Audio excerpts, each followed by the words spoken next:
보험 수리를 맡은 이효열입니다. 지금 저는 이제 외국계 보험회사에 지금 다니고 있고요. 이제 보험 수리에 대해서 조금 소개를 드리면은, 근데 보험 수학하고 보험 수리는 뗄래야 뗄 수 없는 과목이에요. 이미 이제 우리 선생님이 말씀하셨지만, 그리고 보험 수리 수학을 기초로 해서 보험 수리가 되는 거예요. 그럼 보험 수리를 그냥 먼저 들어가면 안 되느냐? 괜찮습니다. 보험 수학에서는 보험 수학과 보험 수리의 문제, 기초적인 문제에다가 일반 수학 문제, 통계학 문제 이런 것들이 나와요. 근데 보험 수리는 이미 통계학하고 일반적인 수학을 전부 다 공부를 하셨다. 이렇게 생각을 하고 거기서 출발을 하는 거예요. 계리사들이 일단 생각하는 방법을 한번 말씀을 드리면, 이게 뭐죠, 이게? 일단 빙산이라고 생각을 합시다. 그럼 일반적으로 사람들이 볼 때 한 요 위에만 보죠, 그죠? 타이타닉이 가다가 요것만 보고 일단 갔단 말이죠. 그러다가 이제 빙산에 충돌을 했어요. 90%를 못 보니까.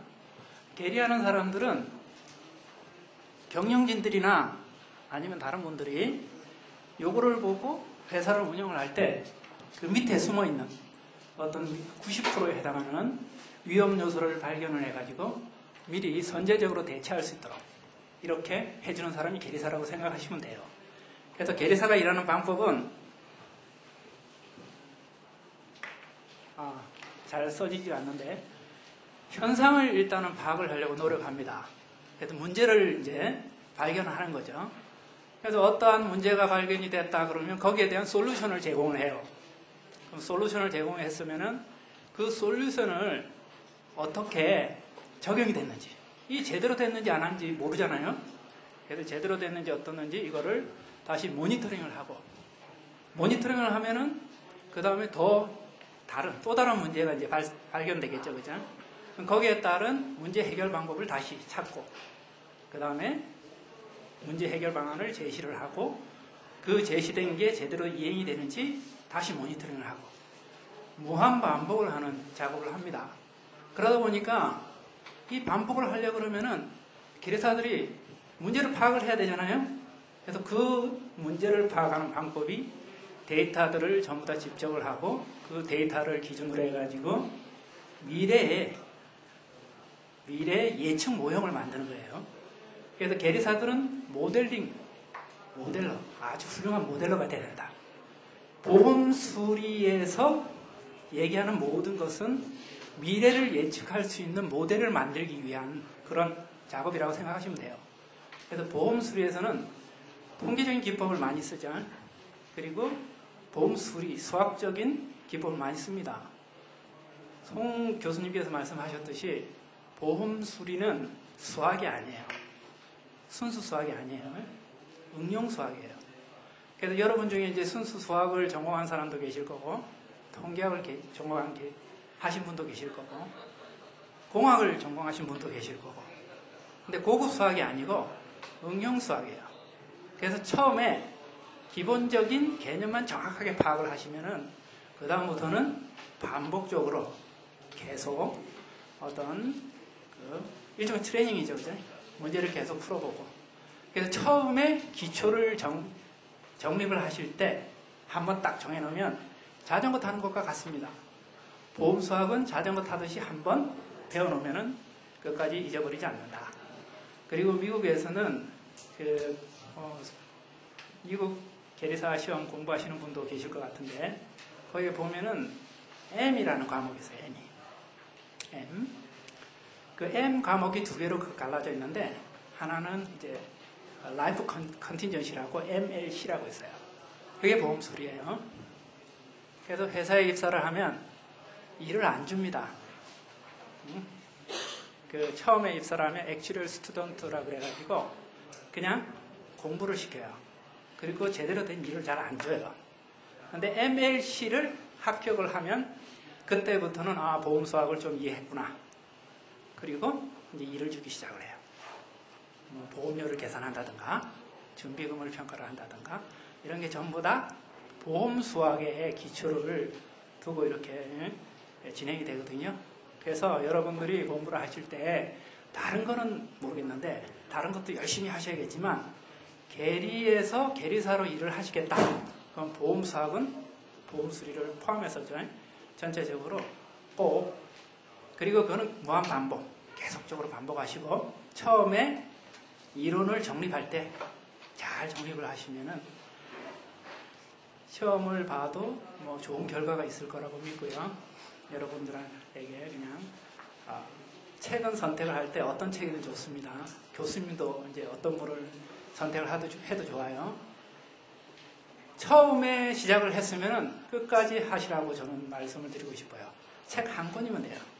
한 권을 가지고 한 번을 봐도 좋고 두 번을 봐도 좋고 5번을 봐도 좋고 내가 95% 이상 그 책에 나오는 내용을 전부 다 이해를 했다. 그리고 딴 책으로 넘어가세요. 여러 가지 문제들이 많이 남아 있습니다. 근데 기본을 모르면서 그쪽으로 넘어가면은 이해하기도 어렵고 시간만 그냥 낭비하게 돼요. 그리고 우리가 지금 이제 일반적으로 학원에서 2달 동안 강의를 합니다. 근데 이 강의 시간이 원래는 1년이에요. 1년짜리. 대학에서 배우는 게 1년 동안 배우는 과목이에요. 그래서 2달 만에 하기에는 굉장히 시간이 많이 촉박하죠. 그죠? 촉박하니까 본인이 강의를 들었으면은 2달 동안은 무조건 가야 된다. 그리고 그 강의를 듣다 보면은 아마 지겨울 거예요. 거의 따라오는 사람은 없습니다. 수학에서. 아주 잘하는 사람 같은 경우는 보면 이해가 가죠. 근데 처음에 보험수리를 듣고 2달 동안에 1년 강의를 하는데 한 2-3번 하고 나면은 그 사람 따라오는 사람 거의 없어요. 지겨워지고 시간 빼먹고 그 다음에 복습 안 하고 그러면 처음부터 다시 혼자 공부하는 게 더 낫습니다.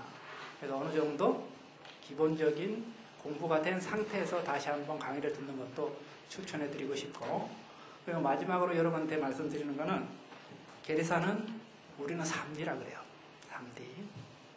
저는 이제 대표 계리사를 하고 있는데 치백 처리를 직원들은 한 6시면 갑니다. 직원들은. 근데 이제 위로 올라가면은 저는 외국계에 있다 보니까 그러는데 위로 올라가면은 퇴근을 못 해요. 퇴근을. 회의 시간에는 그 근무 시간에는 회의에 참석을 하죠. 회의에. 왜냐하면 조언을 필요로 하니까. 근무가 끝나면 그때부터 혼자서 이제 일을 하기 시작해요. 매일이 오죠. 하루에 수십 통씩 옵니다. 그거를 정리를 해야 되고 그 다음에 근무 시간에 정리가 안 됐던 부분을 다시 한번 일을 하고 그래서 보통 이제 위로 올라갈수록 외국계는 근무 시간이 길어져요. 그래서 여러분들이 만약에 계리를 하겠다 그럼 계리는 3D라고 생각하시면 돼요. 일찍 퇴근하고 뭐 이런 그렇지는 않습니다. 그렇게 하면은 그러면은 뭐 어느 일정한 수준에서 그냥 이렇게 직장생활 평범하게 하겠죠. 근데 뭔가 조금이라도 전문가로서 한번 성공해보고 싶다. 그러면은 처음에 입사를 해가지고 공부할 때도 마찬가지지만 입사를 해가지고 초기 3년 굉장히 중요합니다. 그동안에 자기가 어떤 정립을 못하면은 자기 자신에 대한 그러면은 그 다음부터는 힘들어져요. 그게 정립이 됐다? 그럼 위로 올라가서 시간도 많이 들고 그 대신 계리사가 되면은 나이가 들어서도 충분히 일을 할 수 있어요. 지금 대부분 우리 선배님들 보시면 60이 넘어서도 지금 계속 직장 생활을 하시거든요. 그래서 비록 처음에는 힘들고 그 다음 공부하기도 힘들고 자격증 따기도 힘들지 모르겠지만 앞으로 내가 자격증을 따고 회사에서 어느 정도 경력을 쌓고 나면은 할 수 있는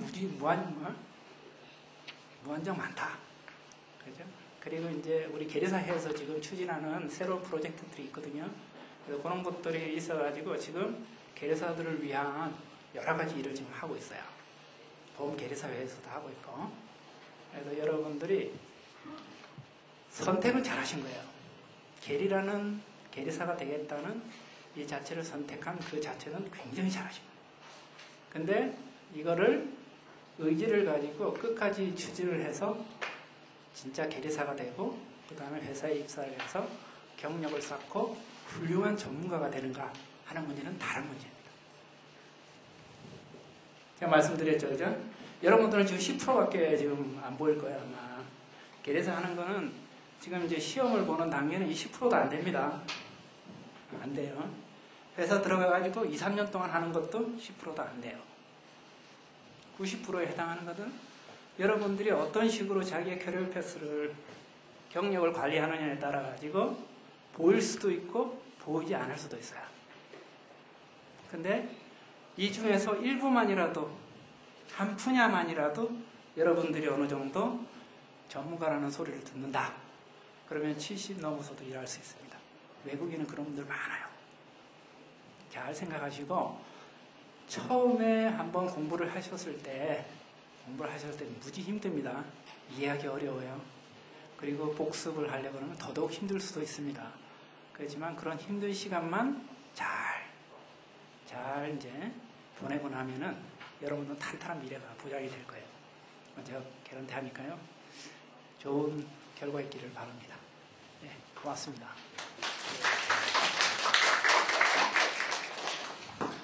네, 고생했습니다. 이어서 1차 과목으로 다시 돌아가서 경제학을 가르치시는 박대천 선생님을 모시겠습니다.